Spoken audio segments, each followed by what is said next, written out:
మనము నమ్మిన దేవుడు, ఆయన నామం, ఆయన మార్గం, ఆయన పట్టణం, ఆయన ఆలయం, ఆయన సింహాసనం, ఆయన వాగ్దానం, ఆయన ప్రమాణం, ఆయన ధర్మశాస్త్రం, ఆయన ఆజ్ఞలు, ఆయన లేఖనాలు, ఆయన మాటలు, ఆయన సంఘం, ఆయన తైలం, ఆయన దూతలు, ఆయన సంఘం కూడుకునే దినం, ఆయన పిలుపు, ఎందుకు పిలిచాడు, ఆయన చిత్తం, ఆయన కోరిక.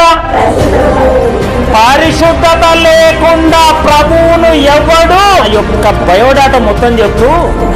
నీ పట్ల నాకున్న కోరిక, నా చిత్తం ఏంది అంటే, ఈ భూలోకం నుండి పరలోకంలో నన్ను ముఖాముఖిగా చూడాలి అంటే భూమి మీద నీకిచ్చిన ఆయుష్కాలంలో కేవలం ఒకే రకంగా బతకాలి. ఎట్లా? ఆ పరిశుద్ధత లేకుంటే నీవు నన్ను చూడనే.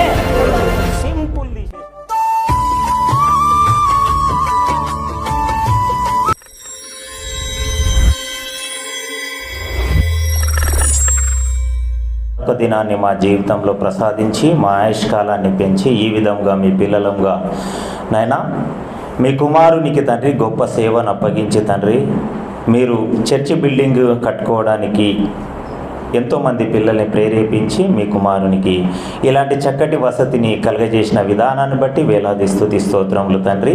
మీ కుమారుని ఇంకా బలపరిచి అనేక సేవకులను రప్పించి అనేక ఆత్మల్ని రక్షించి మీరున్న లోకానికి చేర్చే భాగ్యాన్ని దయచేయండి తండ్రి.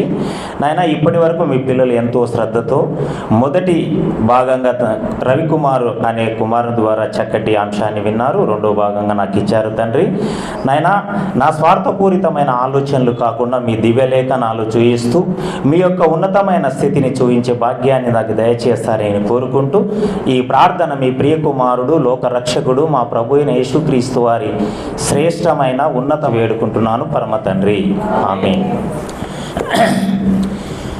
కూడి వచ్చిన జీవం గల దేవుని సంగమా, మీ అందరికీ పేరు పేరున మన ప్రభు అయిన యేసుక్రీస్తు వారి శ్రేష్టమైన నామంలో శుభములు వందనములు తెలియజేసుకుంటున్నాను. ప్రపంచంలో 900 కోట్ల మంది జనాభా ఉన్నారు. ఎంతమంది? గట్టిగా చెప్పాలి. 900 కోట్ల మంది జనాభాలో 450 కోట్ల మంది క్రైస్తవులు ఉన్నారు. ఎంతమంది ఉన్నారు? ఈ ఆరిన నేల మీద జంతువులు పక్షులు గాక మనుషులు మాత్రం ఎంతమంది ఉన్నారు? 900 కోట్ల మంది ఉన్నారు. ఎంతమంది? దీంట్లో క్రైస్తవులే 450 కోట్ల మంది. సగానికి అన్యులు, దేవుణ్ణి ఎరగని వాళ్ళు, నిజమైన దేవుణ్ణి ఎరగని వాళ్ళు ఎంతమంది ఉన్నారు? 450 కోట్లు. దేవుణ్ణి ఎరిగిన వాళ్ళు ఎంతమంది ఉన్నారు? 400. ఇప్పుడు యేసు ప్రభు వారు ఏమన్నాడు? సర్వలోకమునకు వెళ్ళి సువార్త ప్రకటించుడి, ఆ తర్వాత నేను రెండవ రాకడ జరుగుతుంది. ఇప్పుడు యేసుక్రీస్తు ప్రభు వారు రావాలి అంటే ఇప్పుడు ఎంతమందికి సువార్త అందాలి? ఇప్పుడు క్రైస్తవులు ఎంతమంది ఉన్నారు? దేవుని ఎరిగిన వాళ్ళు ఒక్కరికి ఒక్కరు చెప్తే గంటలు వస్తాడండి. అంతేనా? ఒక వాక్యం ఎన్ని నిమిషాలు చెప్పాలి? 40 నిమిషాలు చెప్పాలి. 40 నిమిషాలు అందరూ ఒక్కొక్కరిని వంచుకుంటే ప్రపంచం అంతా ఎంతసేపట్లో వస్తాడు యేసుక్రీస్తు? అంతే. మళ్ళీ ఎందుకు ఇంత ఆలస్యం అవుతుంది, ఎందుకు రావట్లేదు అంటే, ఇప్పుడు మీ చేతిలో మొబైల్ ఉంటుందండి, ఆ మొబైల్ తీసి ఆ గోడకేసి కొట్టా అన్ననుకో, కొడతావా? ఎందుకు? దాని విలువ బహు జాగ్రత్తగా దాన్ని, అంతేనా? ఇప్పుడు నీవు మొబైల్ కోసమే ప్రయాసపడి డబ్బులు జమ చేసి మొబైల్ కొన్నావు కదా, దాని విలువ తెలిసి ఎంతో ప్రయాసపడి. మళ్ళీ ఒక ఆత్మని రక్షించాలంటే నీవు ప్రయాసపడతలేవంటే అర్థం ఏంటి? నీ దేవుని విలువ నీకు అర్థమవుతుందా బాగా మీకు? నేను ఆర్మీ జాబర్ని, బైబిల్ని కాల్ చేశాను, క్రైస్తవ పాస్టర్ని కత్తులతో ఎంటబడ్డాను, లాస్ట్కి అక్కడిక్కడ తీసుకొచ్చి ఈయన నిలబెట్టాడు. అర్థమైందా? అంటే నేను కొన్ని విషయాలలో ఒక హెల్పింగ్ చేశాను బాగా. ఒక అమ్మగారికి వయసున్న వాళ్ళ కొడుకు దుబాయ్లో ఉంటే చాలా విషయాల్లో అమ్మగారికి, ఈ వయసున్న అమ్మగారికి బాగా హెల్ప్ చేస్తున్నా అన్న కృతజ్ఞతగా నీ రుణం తీర్చుకోవాలంటే నేనేం చేద్దాని దుబాయ్ నుండి ఒక వాచ్ తెచ్చిచ్చాడు నాకు. అర్థమైందా? నా చేతికి అంత అందంగా కనిపిస్తలేదని పట్టించుకోలేదాన్ని, ఎడాపెడా వారేశాను దాన్ని. ఆ అద్దం పలిగిపోయి అది ఉంటే మా వైఫ్ ఒక 3,000 రూపాయలు సోపు డబ్బాలో దాపెట్టి ఇచ్చింది, ఒక గిఫ్ట్ ఇప్పిస్తా నీకు, వాచ్ తెచ్చుకోపో టైటాన్ అని. దిల్సుఖ్ నగర్లో వాచ్ షాపులోకి వెళ్ళి ఆ వాచ్ కొంటున్నా, సార్ మీ చేతుకున్న వాచ్ ఒకసారి ఇవ్వండి అన్నాడు. మొత్తం పగిలిపోయి ఉంది. ఇదేం చేస్తావు, ఊక తీసుకో అన్నా. దీని విలువ ఎంత తెలుసా సార్? 45,000 రూపాయలు అన్నాడు. ఎంత అన్నాడు? నేను అలా వారేస్తున్నా అంతే, నాకు నచ్చక. ఎందుకు పారేస్తున్నా? దాని విలువ. నీవు దేవుణ్ణి ఎందుకు పక్కకు పెడుతున్నావో తెలుసా? దేవుని విలువ తెలిసి ఉంటే మొదటి శతాబ్దపు క్రైస్తవుల ప్రాణత్యాగం జరిగేది. అర్థమైందా? ఇప్పుడు మనం నమ్మాము, ఆదివారం వచ్చాము, స్తుతించాం, పోతున్నాం, పాస్టర్ గారికి కానుక వేస్తున్నాం, వెళ్ళిపోతున్నాం, పేరెంట్లో రుద్దుతున్నాం. అర్థమైందా? కానీ గొంతులు కోస్తున్నా సువార్త ప్రకటిస్తూనే వెళ్ళారు వాళ్ళు. ఎందుకు అంతగా? అర్థమైందా? చూద్దాం, అంశం ప్రారంభిద్దాం. యెషయా గ్రంథం. ఈరోజు కొంతమంది 45 సంవత్సరాలు, 60 సంవత్సరాలు, 30 సంవత్సరాలు, 20 సంవత్సరాలు బాప్తిసం పొందిన వాళ్ళు ఉన్నారు. చేతులెత్తండి, ఎంతమంది వచ్చారు దేవునిలోకి? బాప్తిసం పొందిన వాళ్ళు చేతులెత్తండి.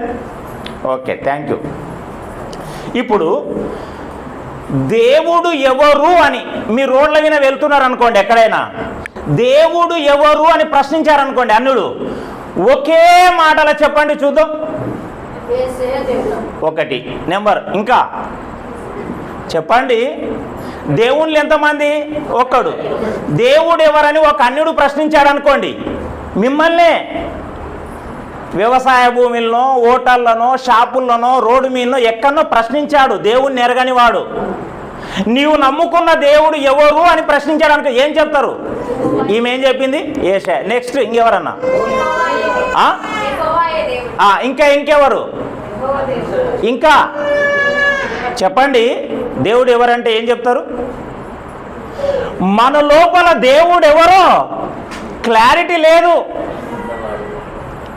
ఒకవారు ఉన్నవాడు అంటారు, ఒకరు యెహోవా అంటారు, ఒకరు యేసుక్రీస్తు అంటారు, ఏమేమో చెప్తుంటారు. అర్థమైందా? కానీ ఒక మాటలుగాన మనం ఇచ్చామనుకో సమాధానం, అతడు మళ్ళీ రిటర్న్ క్వశ్చన్ చేయడానికి అవకాశమే. దేవునికి మహిమ కలుగును గాక. గట్టిగా రండి. పింఛన్ ఎవరికి వస్తా లేదంటే 2 చేతులు ఎత్తుతారు. కొద్దిగా దేవుని మహిమపరచండి. దేవునికి మహిమ కలుగును గాక. Very good. ఇప్పుడు దేవుడు ఒక మాట అంటాడు. ప్రపంచవ్యాప్తంగా ఎన్ని గ్రంథాలు ఉన్నాయి? మత గ్రంథాలు 488 మత గ్రంథాలు ఉన్నాయి. ఎన్ని ఉన్నాయి? దాంట్లో ఒకటి ఇది. అందరూ మత గ్రంథం అంటారు, కానీ మన దృష్టిలో ఇదేంది? మార్గం. ఇది మనకు మార్గం, మత గ్రంథం కాదు. కానీ ఈ 488 గ్రంథాలలో ఉన్న అనేకమైన కోటాను కోట్ల దేవుళ్ళు, దేవతలు అన్నీ ఉన్నాయి. కానీ ఈ గ్రంథం చదువుతుంటే ఏ గ్రంథంలో ఇలాంటి మాటలు కనిపించవు. ఎలాంటి మాటలు? యెషయా గ్రంథం 45వ అధ్యాయం 5వ వచనం. కొద్దిగా త్వరగా నాకు అందించండి. అన్నగారు కొద్దిగా టైం తక్కువ ఇచ్చాడు. నేను ఆల్ నైట్ ప్రేయర్స్ ఎక్కువ చేస్తా. మీరు హుషారుగానే ఉన్నారా? ఈరోజు ఒక గొప్ప దేవుణ్ణి తెలుసుకోవాలని ఆశతో ఉన్నారా మీరు? ఆ దేవునికి మహిమ కలుగును గాక. మీరు ప్రార్థన చేసేటప్పుడు ఇవి మూసుకోండి, వాక్యం చెప్పేటప్పుడు కొద్దిగా తీయండి, చెవులకు గాలి రాని. ఎందుకంటే మీరు 2 ఇంచులు దింపారనుకో, నిద్రపోతున్నది తెలియదు, వాక్యం వింటున్నది. యెషయా గ్రంథము 45వ అధ్యాయం 5వ వచనం. నేను యెహోవాను, మరి ఏ దేవుడును లేడు. బా, ఎవరు చెప్తున్నాడు అండి? నీవు ఏ గ్రంథాన్ని పరిశీలించి చదివినా ఇలాంటి స్టేట్మెంట్స్ లేవు తెలుసా మీకు? ఇలాంటి స్టేట్మెంట్స్ లేవు. నేను యెహోవాను, మరి ఏ దేవుడును. 7వ వచనం చదవాలి. మళ్ళీ ఏమంటున్నాడు? బాగా వినాలి. నేను వెలుగును సృజించిన వాడను, అంధకారమును కలగజేయువాడను, నేనే యెహోవాను, ఆకాశ మండలమును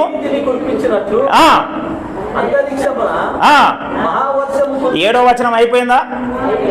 12వ వచనం. నేను వచనం ఏది చెప్తే అదే చదవాలా. 12వ వచనం, భూమిని కలగజేసిన వాడను నేనే,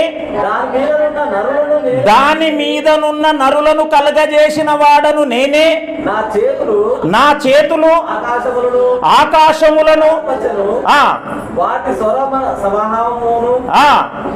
వాటి సర్వ సమూహమును నేనే ఆజ్ఞాపించి తిని. అర్థమవుతుందా? భూమిని స్థిరపరిచి సిద్ధపరిచాడంట, వెలుగును సృజించాడంట. అర్థందా? 18వ వచనం చదవండి తొందరగా, ఒక్కరే చదివి వినిపించాలి. ఆకాశములకు సృష్టికర్తయగు యెహోవా దేవుడు ఆయన భూమిని కలగజేసి దాన్ని సిద్ధపరిచి స్థిరపరచెను, నిరాకారముగా ఉండునట్లును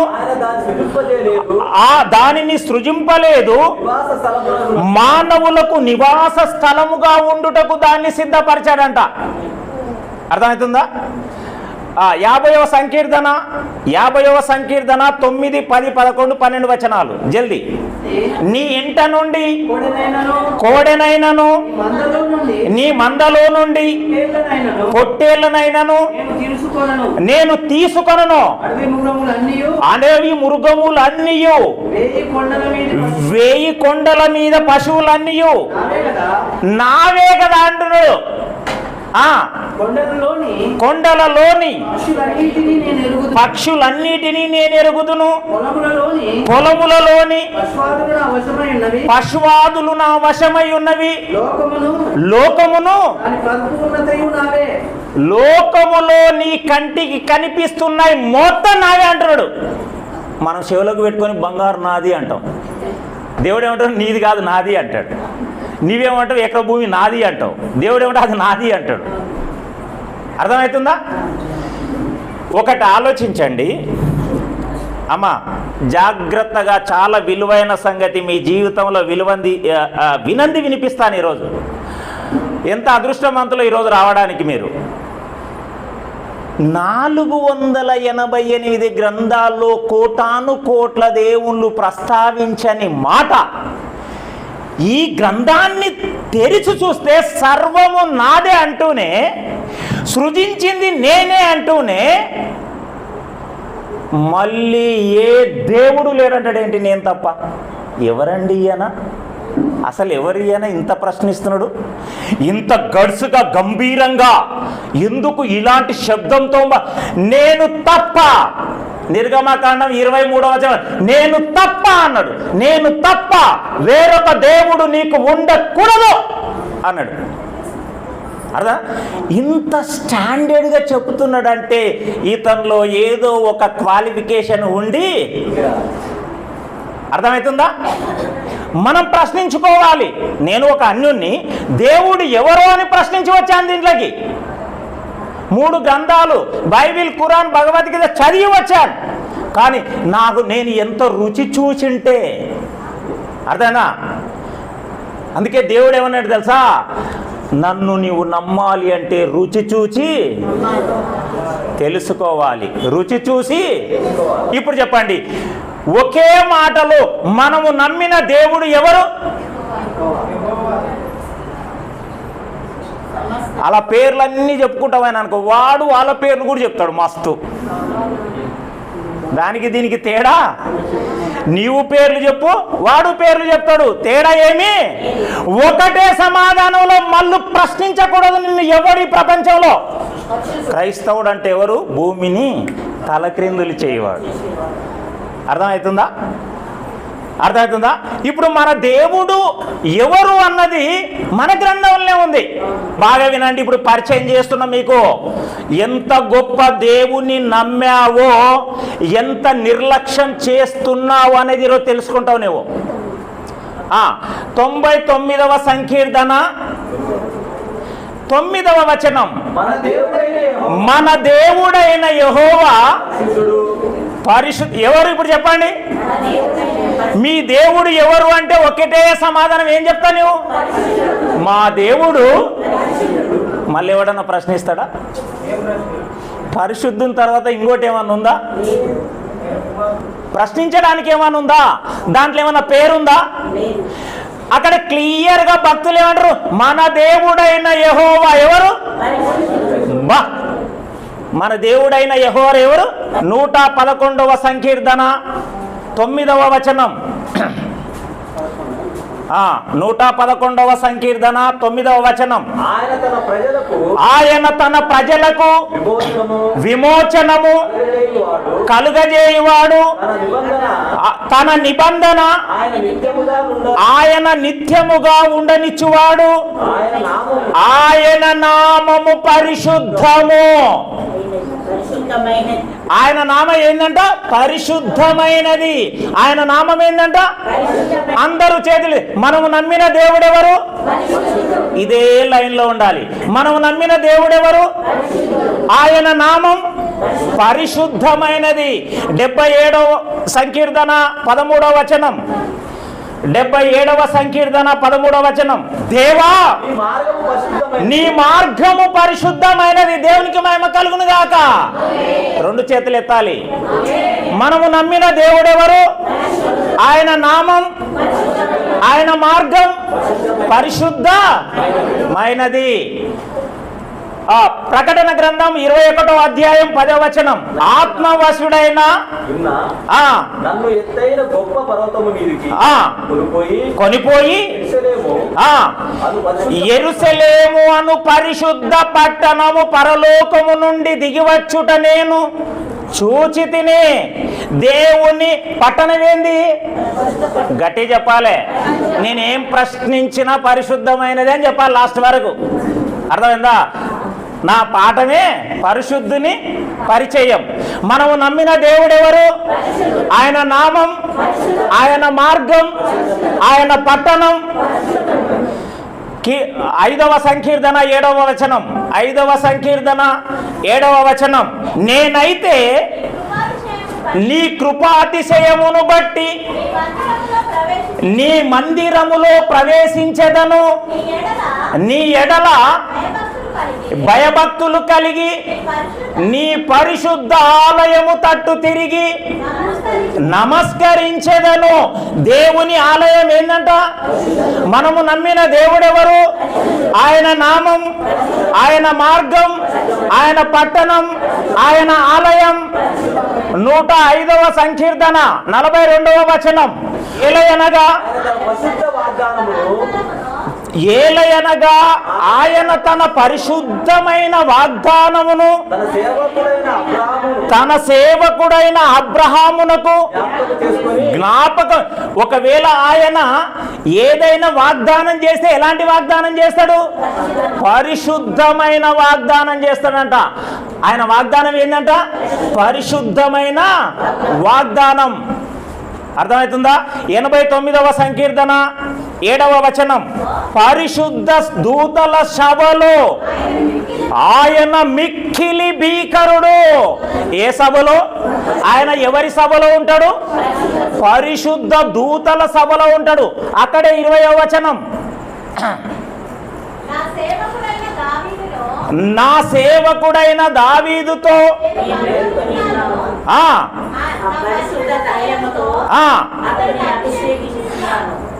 దేవుడు అభిషేకించే తైలం ఏందంట? పరిశుద్ధమైన. 37వ వచనం చదవండి. నా పరిశుద్ధత తోడని. ఆయన ఏదైనా ప్రమాణం చేస్తే ఎలా తోడు పెట్టుకుంటాడంట? నా పరిశుద్ధత తోడని. ఎవరి పరిశుద్ధత తోడను మనం ఏమంటాం? అమ్మ తోడు, అయ్య తోడు అంటాం. దేవుడు ఏమంటాడంట? నా పరిశుద్ధత తోడని ప్రమాణం చేస్తాడంట. నా పరిశుద్ధత తోడని వాగ్దానం చేస్తాడంట. దేవునికి మహిమ కలుగునుగాక. 60వ అధ్యాయము 60వ సంకీర్తన 6వ వచనం. తన పరిశుద్ధత తోడని. మాట ఇవ్వాలన్నా ఎలా ఒట్టు పెట్టుకుంటాడంట? తన పరిశుద్ధత తోడని. తన పరిశుద్ధత తోడని. 20వ సంకీర్తన 6వ వచనం. ఆయన ఎక్కడున్నాడు? ఆకాశమందున్నాడు. ఎవరు? పరిశుద్ధుడు. ఆ ఆకాశం కూడా ఎలాంటిదంట? పరిశుద్ధ ఆకాశం. మనము నమ్మిన దేవుడు ఎవరు? ఆయన మార్గం, ఆయన నామం, ఆయన పట్టణం, ఆయన వాగ్దానం, ఆయన ప్రమాణం, ఆయన తైలం, ఆయన దూతలు, ఇంకా ఆయన ఆకాశం పరిశుద్ధమైనది. దేవునికి మహిమ కలుగునుగాక. అంటే ఆయన యొక్క సెల్ఫ్ బయోడాటా నీకు తెలియజేస్తున్నాడు. నేను ఎవరినో తెలుసా అని. నా క్వాలిఫికేషన్ ఏంటో తెలుసా? ఇంత నిర్లక్ష్యం చేస్తున్నాడు, నేను ఎవరినో తెలుసా అంటున్నాడు. అర్థమవుతుందా మీకు? రోమపత్రిక 7వ అధ్యాయం 12వ వచనం. కాబట్టి ధర్మశాస్త్రము పరిశుద్ధమైనది, ఆజ్ఞ కూడా పరిశుద్ధమైనది. దేవుడు మనకిచ్చిన ధర్మశాస్త్రం ఎలాంటిది? ఆ ధర్మశాస్త్రంలో ఉన్న ఆజ్ఞలు ఎలాంటివి? పరిశుద్ధమైనవి. తిమోతి పత్రిక 3వ అధ్యాయము 14వ వచనం. 2వ పత్రిక తీయండి. క్రీస్తు యేసునందు ఉంచవలసిన విశ్వాసము ద్వారా రక్షణార్థమైన జ్ఞానము నీకు కలిగించుటకు శక్తిగల పరిశుద్ధ లేఖనములు అంట. దీంట్లో ఉన్న దేవుని లేఖనాలు ఏంటివంట? శక్తిగల పరిశుద్ధ లేఖనములు. ఇర్మియా గ్రంథము 23వ అధ్యాయము 9వ వచనం. ప్రవక్తలను గూర్చినది, యెహోవాను గూర్చినది, ఆయన పరిశుద్ధమైన మాటలను గూర్చి నా గుండె నాలో మండుచున్నది. భక్తుడు అంటున్నాడు, అబ్బా ఆయన పరిశుద్ధ మాటలను చూస్తుంటే నా గుండె రగిలిపోతుంది, మండుతుంది అంటున్నాడు భక్తుడు. మనలో మండుతుందా? బైబిలే ముట్టాం. ఆదివారం జిబ్బేస్తే మళ్ళీ ఆదివారం ఎన్నడూ తెరిచి చదవం. అర్థమవుతుందా? ఇంత గొప్ప దేవుని పరిచయం ఇది. మరి ఈ కూడుకున్న సంఘం ఎలాంటిది? నిర్గమాకాండము 12వ అధ్యాయము 16వ వచనం. ఆ మొదటి దినమున మనం పరిశుద్ధ సంఘముగాను, 7వ దినమున పరిశుద్ధ సంఘముగాను మీరు కూడుకొనవలెను. ఏ దినాన కూడుకోవాలి మనం? పరిశుద్ధ సంఘముగా. పరిశుద్ధ సంఘముగా ఎప్పుడు కూడుకోవాలి? లేవియకాండము 23వ అధ్యాయం 3వ వచనం. లేవియకాండము 23వ అధ్యాయము 3వ వచనం. 6 దినములు పరిచయవలెను. వారము 7వ దినము విశ్రాంతి దినము, అది మీకు పరిశుద్ధ దినము. ఇది ఎవరికి చెప్పాడు? ఇజ్రాయేలు జనాంగానికి చెప్పాడు. ఇజ్రాయేలు జనాంగానికి ధర్మశాస్త్రం ఇస్తూనే ఎలా కూడుకోవాలో, ఆ సంఘము ఎలా ఉండాలో, ఆ సంఘం కూడుకున్న దినం ఎలా ఉండాలో ఇజ్రాయేలీలకే, ధర్మశాస్త్రాన్ని ఆచరించే ఇజ్రాయేలీలకే అంత చెప్పుతే మనమెవరు? క్రీస్తు శ్రేష్టమైన రక్తములో కడగబడిన క్రైస్తవులం. అర్థమైందా? నూతన నిబంధనలో ఉన్నాం. అర్థమవుతుందా? ఎన్ని జాగ్రత్తలు కలిగి ఉండాలి, ఇంకా ఎంత పరిశుద్ధంగా మనం ఉండాలి. అర్థమైందా? ఇప్పుడు మనము నమ్మిన దేవుడెవరు? ఆయన నామం, ఆయన మార్గం, ఆయన పట్టణం, ఆయన ఆలయం, ఆయన ప్రమాణం, ఆయన వాగ్దానం, ఆయన ధర్మశాస్త్రం, ఆయన ఆజ్ఞలు, ఆయన లేఖనాలు, ఆయన మాటలు, ఆయన సంఘం, ఆయన సంఘం కూడుకునే దినం పరిశుద్ధమైనది. అలాంటి పరిశుద్ధుడు ఏ పిలుపుతో, మనమెవరం? ఆయన పరిశుద్ధుడు, మనమెవరం? మనము పాపులమయ్యుండగా, మన పాపులమయ్యుండగా పిలిచాడా లేదా? మనం పాపులం. ఆయన క్వాలిఫికేషన్కు మన క్వాలిఫికేషన్కి ఏమైనా పొంతనుందా? మరి ఆయన పరిశుద్ధుడు అయినప్పుడు ఏ దళితుడు ఇక్కడ రా అనాలి, అరే సన్యాసి ఇక్కడ రా అనాలి, అనాలా వద్దా? అరే దౌర్భాగ్యుడు ఇక్కడ రా అనాలి. కానీ ఇంత పరిశుద్ధత కలిగిన క్వాలిఫికేషన్లో ఉన్న దేవుడు ఎలా పిలిచాడండి? ఎలా పిలిచుంటాడు? 2 తిమోతికి రాసిన పత్రిక 1వ అధ్యాయము 10వ వచనం. మన రక్షకుని ప్రత్యక్షత వలన గట్టిగా బయలుపరచబడినదియు తన కృపను బట్టి మనల్ని రక్షించి పరిశుద్ధమైన పిలుపుతో, ఏ పిలుపుతో పిలిచాడంట? పరిశుద్ధమైన పిలుపుతో మనలను పిలిచెను. ఏ పిలుపుతో? మరి ఎందుకు పిలిచాడు? పరిశుద్ధుడైన దేవుడు తన ప్రియకుమారుని ద్వారా పరిశుద్ధమైన పిలుపుతో పిలిచాడు అంటే ఎందుకు పిలిచాడు? ఎందుకు పిలిచాడు అంటే 1 తెస్సలోనిక పత్రిక 4వ అధ్యాయము 7వ వచనం. పరిశుద్ధులగుటకే దేవుడు మనల్ని పిలిచెను గాని అపవిత్రులుగా ఉండుటకు మనల్ని పిలువలేదు. 3వ వచనం అక్కడే. మీరు పరిశుద్ధులగుటయే అనగా మీరు జారత్వమునకు దూరముగా ఉండుటయే దేవుని చిత్తం. మనం పరిశుద్ధులుగా ఉండుటయే దేవుని చిత్తం. 5వ వచనం. పరిశుద్ధత యందును ఘనత యందును తన ఘటమును ఎట్లు కాపాడుకొనవలెనో అది ఎరిగియుండుటయే దేవుని చిత్తం. దేవునికి మహిమ కలుగునుగాక. దేవుని గురించి తెలిసినా కూడా ఇప్పుడే చచ్చిపోతున్న నోట్లో పాలు పోయాయా అన్నట్లుంది. గట్టిగా దేవునికి మహిమ కలుగునుగాక. మనము నమ్మిన దేవుడు, ఆయన నామం, ఆయన మార్గం, ఆయన పట్టణం, ఆయన దేవాలయం, ఆయన సింహాసనం, ఆయన ఆజ్ఞలు, గట్టిగా ఆయన ఆజ్ఞలు, ఆయన ప్రమాణం, ఆయన వాగ్దానం, ఆయన లేఖనాలు, ఆయన ధర్మశాస్త్రం, ఆయన ఆజ్ఞలు, ఆయన లేఖనాలు, ఆయన మాటలు, ఆయన సంఘం, ఆయన సంఘము కూడుకునే దినం, ఆయన పిలుపు. ఎందుకు పిలిచాడు? ఆయన చిత్తం. ఆయన కోరిక ఏందో తెలుసా? ఆయన కోరిక లేవికాండము 20వ అధ్యాయము 26వ వచనం. లేవికాండము 20వ అధ్యాయము 26వ వచనం. మీరు నాకు పరిశుద్ధులై ఉండవలెను. యెహోవా అను నేను పరిశుద్ధుడను. మీరు నా వారై ఉండునట్లు అన్య జనులలో నుండి మిమ్మును వేరుపరిచితిని. ఇది దేవుని కోరిక. ఇది ఎవరి కోరిక? దేవుని కోరిక. మనం పరిశుద్ధులుగా ఉండడం దేవుని కోరిక. మనం పరిశుద్ధులుగా ఉండడం దేవుని చిత్తము. అర్థమవుతుందా?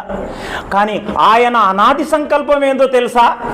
ఎఫెసీ పత్రిక 1వ అధ్యాయము 6వ వచనం. మనము తన ఎదుట పరిశుద్ధులమును నిర్దోషులమై ఉండవలెనని జగత్తుకు పునాది వేయబడక మునుపే ప్రేమ చేత ఆయన క్రీస్తులో మనల్ని ఏర్పరచుకొనెను. దేవునికి మహిమ కలుగునుగాక. మనము పరిశుద్ధులుగా ఉండాలని ఇప్పుడు చెప్పిన మాట కాదంట.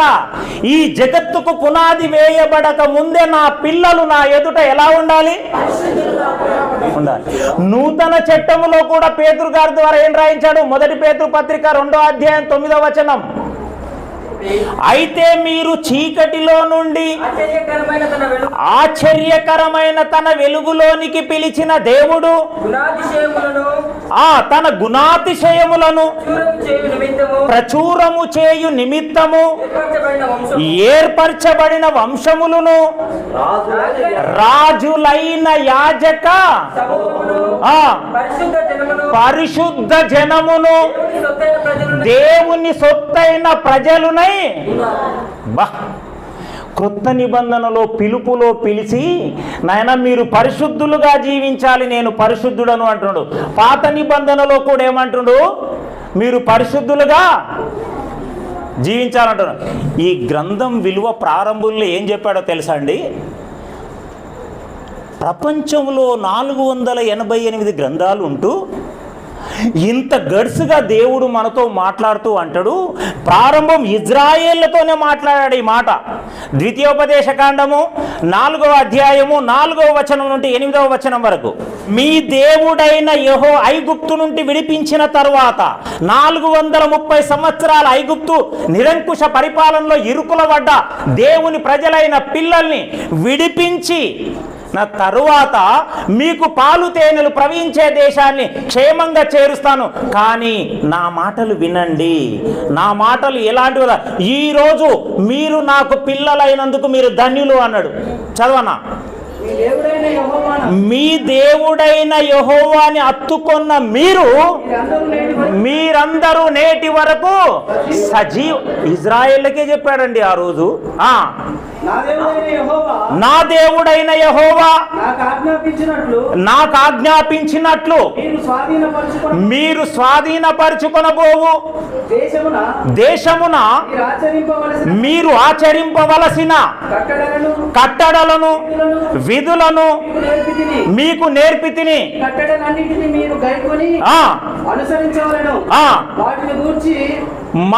ఆనాడు ఇజ్రాయేల్కి ఏం చెప్పాడు తెలుసా?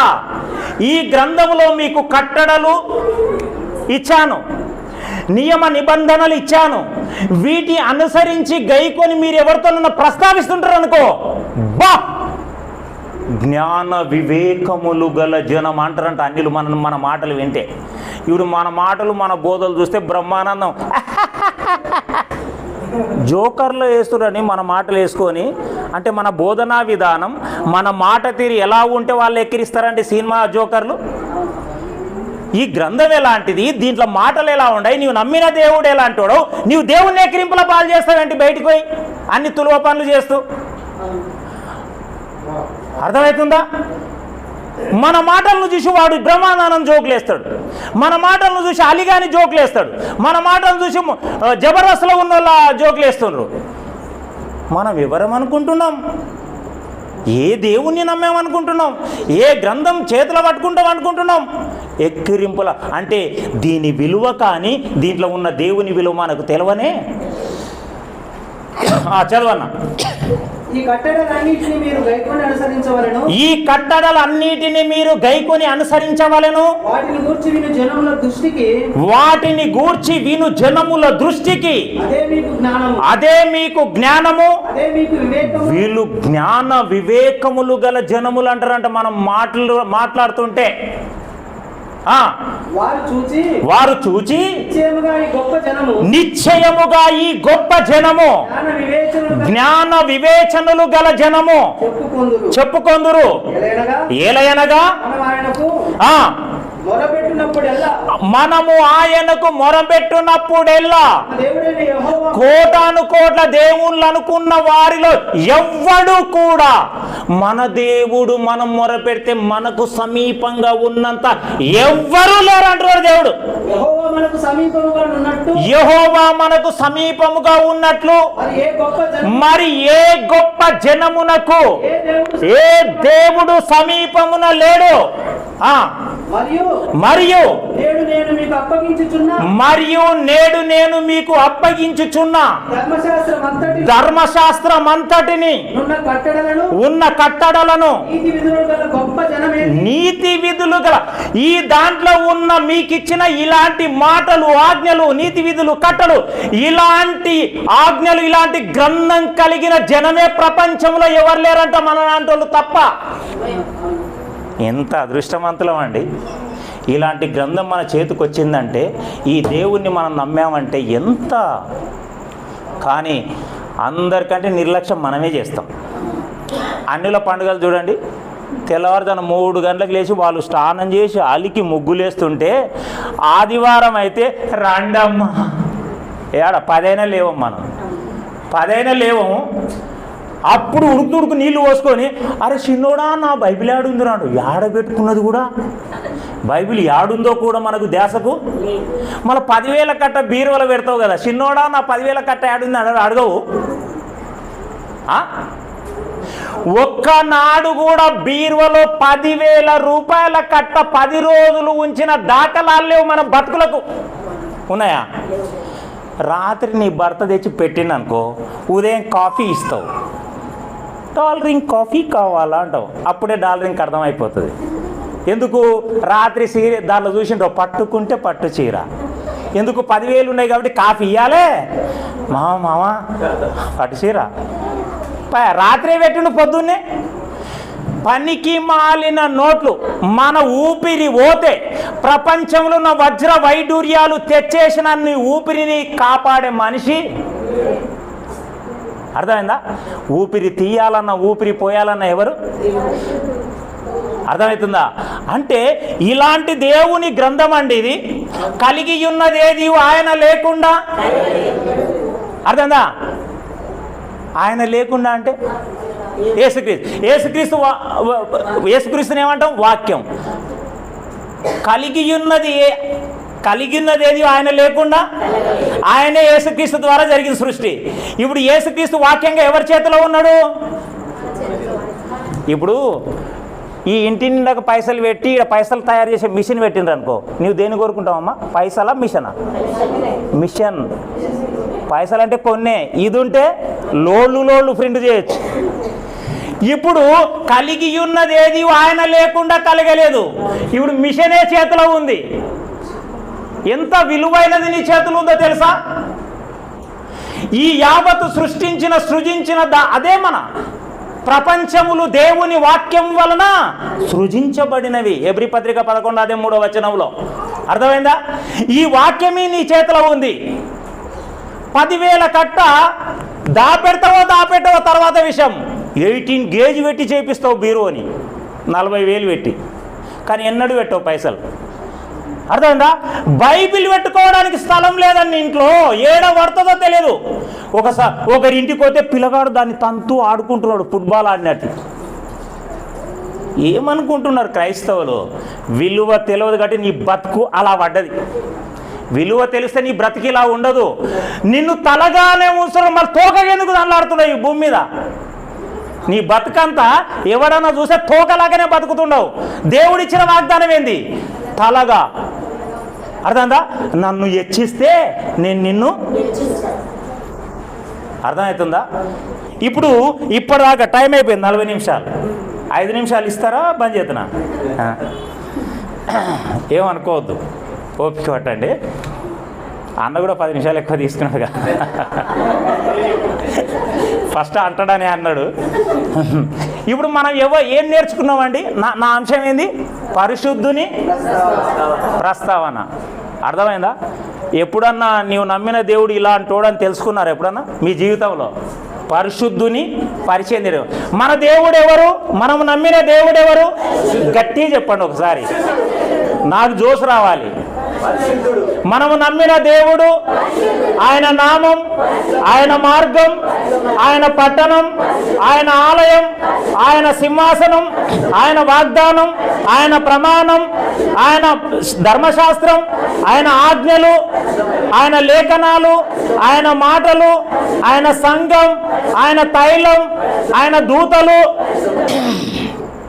ఆయన సంఘం కూడుకునే దినం, ఆయన పిలుపు, ఎందుకు పిలిచాడు, ఆయన చిత్తం, ఆయన కోరిక, ఇన్ని ప్రేమతోన దేవుడు చెప్పి నా క్వాలిఫికేషన్ ఇలా ఉంది నాయన, నిన్ను ఒకటే మాట అడుగుతుండా, నీ పట్ల ఉన్న కోరిక ఒకటే, నీవు పరిశుద్ధత కలిగి, ఇది నా అనాది సంకల్పం, నా చిత్తము కూడా నీ పట్ల ఒకటే, నీవు పరిశుద్ధత కలిగి.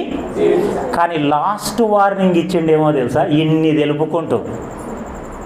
ఎబ్రీ పత్రిక 12వ అధ్యాయం 14వ వచనం, ఇద్దరితో సమాధానముగా ఉండుటకు పరిశుద్ధతయు కలిగియుండుటకును ప్రయత్నించుడి. పరిశుద్ధత లేకుండా ప్రభువును ఎవ్వడు. ఇదేంటంటే సినిమా అంతా అయిపోయినాక కన్క్లూజన్ ఇచ్చాడు. తన భవిష్యత్తు మొత్తం, తన యొక్క బయోడాటా మొత్తం చెప్తూ, నీ పట్ల నాకున్న కోరిక, నా చిత్తం ఏంది అంటే, ఈ భూలోకం నుండి పరలోకంలో నన్ను ముఖాముఖిగా చూడాలి అంటే, భూమి మీద నీకు ఇచ్చిన ఆయుష్కాలంలో కేవలం ఒకే రకంగా బతకాలి. ఎట్లా? ఆ పరిశుద్ధత లేకుంటే నీవు నన్ను చూడనే. సింపుల్ తీసేశాడు. అర్థమవుతుందా? ఇప్పుడు దేవుని ప్రేమ కొన్ని 5 నిమిషాలు చెప్పి ముగిస్తాను. ఇది స్పీడ్గా చెప్పాను, చాలా చెప్తే 3 గంటలు అయ్యేది. దేవుని ప్రేమ చెప్పండి. ఎవరన్నా ఇన్ని సంవత్సరాలు సంఘాలకు వస్తూ పోతూ వస్తున్నారు కదా, దేవుని ప్రేమ చెప్పండి ఒకసారి. ఇదే ఈ బంగారు రింగ్ ఇచ్చిపోతాం. ఆ గుండోడు అంటారు కదా, పైసలు ఎవరికి ఊరికే రావు, అందుకే తులం బంగారం 1,50,000 అయింది, ఇచ్చిపోతా. దేవుని ప్రేమ చెప్పండి. నెక్స్ట్ ఇంకా చెప్పండి, నన్ను సంతోషపరచండి. మీకు తెలిసింది చెప్పండి, ఎవరికి చెప్పనులే. చెప్పండి దేవుని ప్రేమ చెప్పండి ఒక మాటలో ఫటాఫట్. తెలుసుకుందామా ఎంత గొప్పదో. ఏమంటారంటే దేవుని ప్రేమ చెప్తే, దేవుడు లోకమును ఎంత ప్రేమించాడు, లేదు సమాధానం. ఎంత ప్రేమించాడో చెప్పబడ్డది బైబిల్లో. మనం ఉత్తగా పాడిందే పాటరా పాసిపనుల దాసిగా అని పాడుతుంటాం. అట్లే లోకమును ఎంతో అంతే చెప్తాం, కానీ ఎంత ప్రేమించాలి పరిశీలించాలిగా. అర్థమైందా? కొన్ని 5 నిమిషాలు పరిశీలిద్దాం. యెషయా గ్రంథము 6వ అధ్యాయం 1 నుండి 3 వచనాలు. యెషయా గ్రంథము 6వ అధ్యాయము 1, 3 వచనాలు. బాగా వినండి జాగ్రత్తగా, దేవుని ప్రేమ చెప్తాను. రాజైన ఉజ్జియ దినము, మృతి నొందిన దినము సంవత్సరమున, బాగా వినాలి జాగ్రత్తగా, లాస్ట్ 5 నిమిషాలు. రాజైన ఉజ్జియ మృతి పొందిన సంవత్సరమున అత్యున్నతమైన సింహాసనం మీద ప్రభువు ఆసీనుడయ్యుండెను.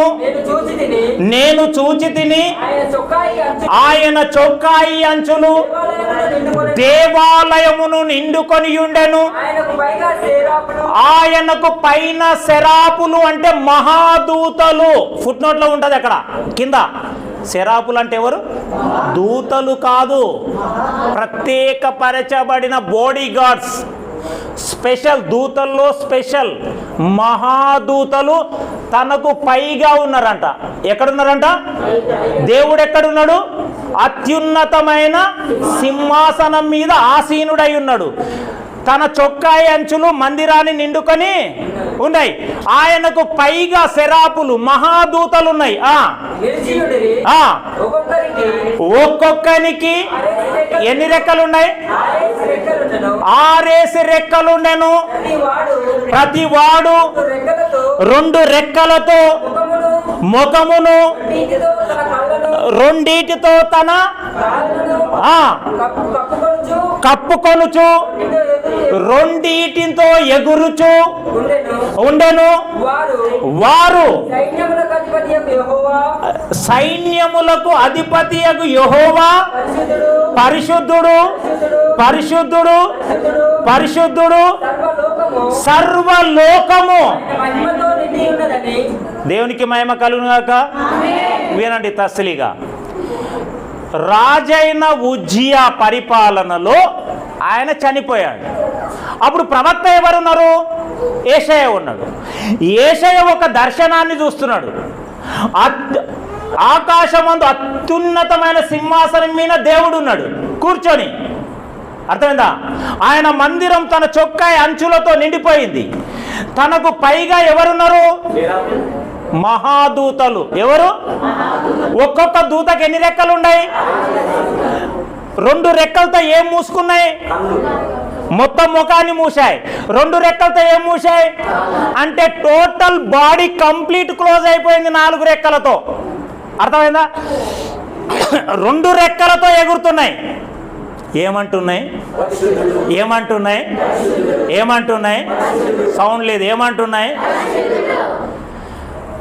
కంటిన్యూ ఆ శబ్దాలకు లోకం మొత్తం మహిమతో ఆనందంతో నిండిపోయింది. ఎప్పుడు అంటున్నాయి? గంటసేప, 2 గంటల, 1 దినమా? ప్రకటన గ్రంథము 4వ అధ్యాయం 8వ వచనం. ఆ 4 జీవులలో ప్రతి జీవికి 6 రెక్కలుండెను.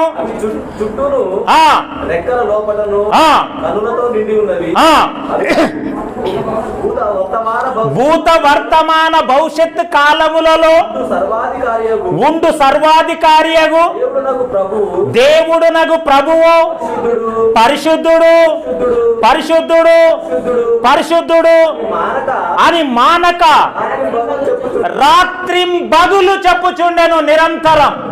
దేవునికి మహిమ కలుగును గాక. కోటాను కోట్ల సంవత్సరాల నుండి ఏ క్షణము కూడా ఆపకుండా, ఏ రోజు సెలవు లేకుండా, మనకు 6 రోజులు కష్టం చేస్తే 7వ రోజు సెలవు హ్యాపీగా. కానీ పరలోకములో పరిశుద్ధుడైన దేవుని పైన ఉన్న మహాదూతలు తన బాడీని కంప్లీట్ 4 రెక్కలతో కప్పుకొని 2 రెక్కలతో ఎగురుతూ యెహోవా పరిశుద్ధుడు పరిశుద్ధుడు అని నిరంతరము కోటాను కోట్ల సంవత్సరాలు రెస్ట్ లేకుండా మహిమపరుస్తున్నాయి. కానీ ఏం జరిగింది? దీంట్లో ఏమన్నా అర్థమైందా? మీకు అర్థమైందా? దూతలు పరిశుద్ధమైనవే కదా పరలోకంలో ఉంటే. పరిశుద్ధమైన మహాదూతలు నిరంతరము పరిశుద్ధుడని స్తుతిస్తుంటే దేవుని ముఖాన్ని చూడడానికి అర్హతనివ్వలేదు దేవుడు. అర్థమవుతుందా మీకు ఇప్పుడు? పరిశుద్ధుడు పరిశుద్ధుడు అని ఎట్లా అంటున్నాయి? అవి తన బాడీ మొత్తం మూసుకొని అంటున్నాయి. పరిశుద్ధుడైన దేవుణ్ణి చూసే అవకాశం నిరంతరము స్తుతిస్తున్న మహాదూతలకు దేవుడి ఇవ్వలే. అర్థమైందా?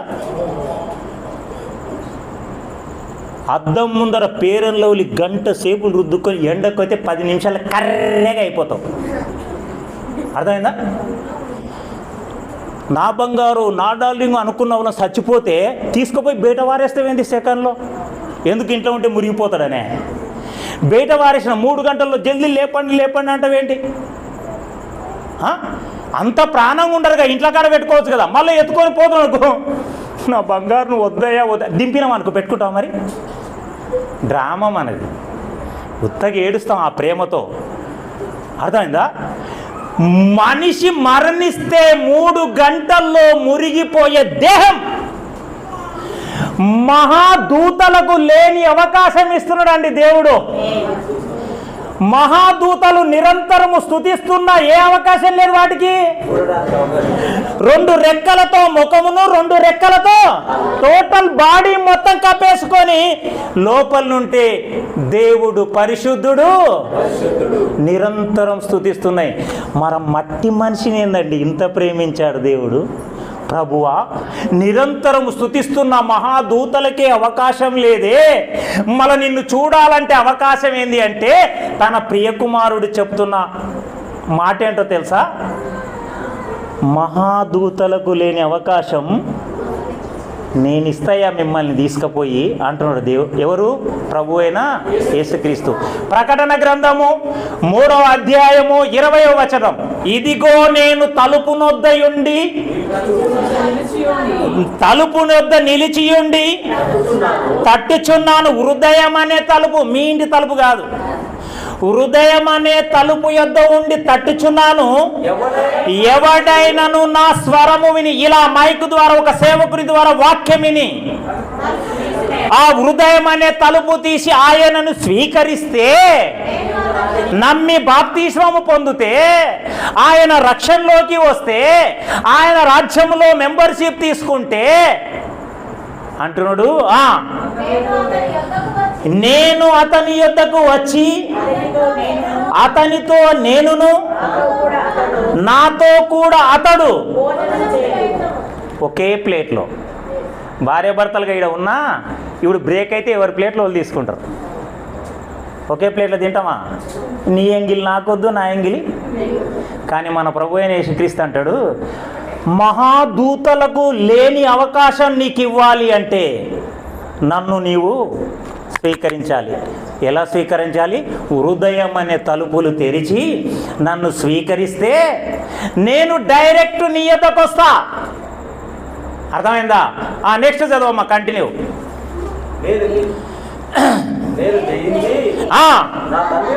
నేను జయించి నా తండ్రితో కూడా ఆయన సింహాసనమందు కూర్చుండి ఉన్న ప్రకారము జయించు వానిని నాతో కూడా నా సింహాసనమందు. ఇప్పుడు పరలోకంలో యేసుక్రీస్తు ఎవరి పక్కన కూర్చున్నాడు? ముఖాముఖాగా దగ్గర కూర్చున్నాడు కదా. ఇప్పుడు మనం ఎక్కడ కూర్చుంటామంట? యేసుక్రీస్తు పక్కనే దేవుని చూసే అవకాశం ఇస్తాం లేదా? మహాదూతలకు లేని కోటాను కోట్ల సంవత్సరాల నుండి అలసట లేకుండా నిరంతరము తన ముఖాన్ని కప్పుకొని స్తుతిస్తున్న దేవుడు, వాటికి తన ముఖాన్ని చూసే అవకాశం ఇయ్యని దేవుడు మట్టి మనుషులమైన మనకిస్తున్నాడండి. తన పక్కలో కూర్చునే దేవునికి మహిమ కలుగునుగాక. అర్థమవుతుందా? ఇంత గొప్ప దేవుని పరిచయం దేవుడిచ్చినా ఎన్నడూ చదవలేదు, గ్రహించలేదు. దేవుని విలువ తెలియదు, దేవుని ప్రేమ తెలియదు. కాబట్టి మన బతుకులు అలాగే పడ్డాయి. దేవునికి మహిమ కలుగునుగాక. ఈరోజు చాలా ఉన్నతమైన విషయాన్ని తెలుసుకున్నామని దేవుని మహిమపరచండి. అర్థమైందా? ప్రార్థించుకుందాం. ప్రేమ నమ్మకం కలిగిన మా పరలోకపు తండ్రి, ఇప్పటి వరకు ఇచ్చిన సమయాన్ని బట్టి తండ్రి వృధా చేయకుండా, వ్యర్థం చేయకుండా మీ సమయాన్ని మీ సన్నిధిలో నిలవబడి మీ ఉన్నతమైన పరిచయాన్ని, మీ ఉన్నతమైన ప్రేమని మీ పిల్లలకు పంచాను తండ్రి. మరి మీ పిల్లలు విన్నదాన్ని విడిచిపెట్టకుండా ఇంత విలువైన సంగతిని నేర్చుకొని, అవును తండ్రి, ప్రపంచంలో ఎవరికి లేని భాగ్యాన్ని మాకు ఇచ్చారు తండ్రి అని ఈ దినాన నమ్మి తండ్రి, ఇప్పటికైనా మేలుకొని మీ యొక్క గొప్పతనాన్ని, మీ యొక్క ప్రేమ గొప్పతనాన్ని తెలుసుకొని నిరంతరము మీకోసం బ్రతికి తండ్రి మీరున్న లోకాన్ని జయించే భాగ్యాన్ని మీ పిల్లలకును నాకును దయచేయమని కోరుకుంటూ, ఈ ప్రార్థన మీ ప్రియకుమారుడు లోకరక్షకుడు మా ప్రభువైన యేసుక్రీస్తు వారి శ్రేష్టమైన ఉన్నతమైన దివ్యమైన నామంలోనే మీకు సమర్పించి వేడుకుంటున్నాను పరమ తండ్రి. మీ అందరికీ వందనాలు.